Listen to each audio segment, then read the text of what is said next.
Ground floor toilet Gorwa side.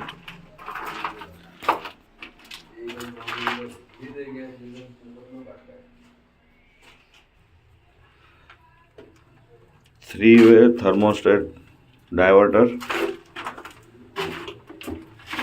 આ hot વોટરની inlet pipe છે.